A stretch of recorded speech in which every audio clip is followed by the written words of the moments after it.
A hot chick with weird colored hair shooting lightning. Where have we seen this before? Nowhere.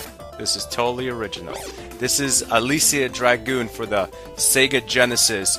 This is not Contra, and this is not Castlevania. It's not even close, but there is a certain charm about this platforming game. For example, the attacks are really satisfying. Your main protagonist, Alisia Dragoon, she shoots this powerful beam of electricity out of her hands, and it just completely burns through all the enemies. I mean, it is so powerful.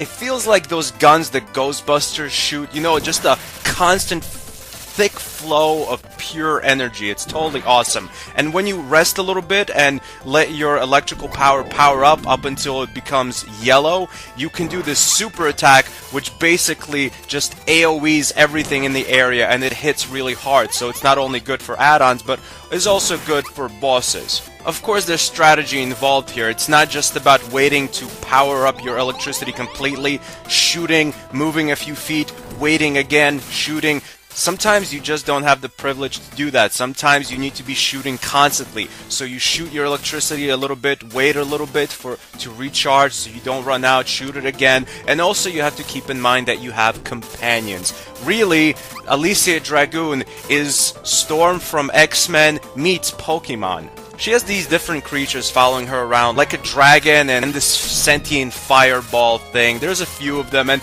they all have their own different attacks, so it's good to take them out when you feel like their specific attack will be good for a boss battle. Really, that's a huge part of the game, is the strategy of picking the right companion for every level and every part of a level. It's actually hard to figure out, and adding to the fact that this game is ridiculously difficult. In fact, to even the playing field out, I do recommend using some cheats. I'm not saying go crazy, but in the later levels, use a cheat to maybe level yourself up, like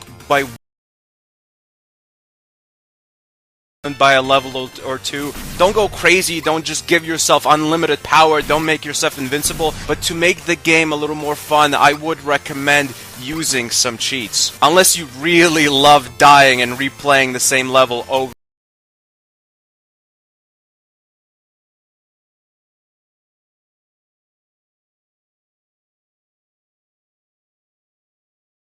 here.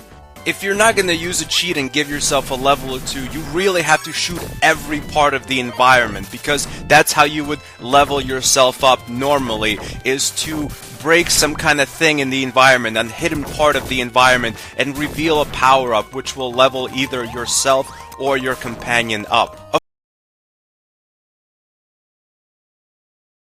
And there's like 10 enemies flying at you from all sides, like those zombies in World War Z. Its difficulty does bog the game down, because the difficulty is a little too much. But there are a lot of things that save the game. I mean, the controls are responsive, the graphics are absolutely beautiful. As I've said, the attacks are really satisfying to execute, and the strategy, while also being a little complicated in some parts, is a welcome inclusion into the game. The game also has a really fantastic OST.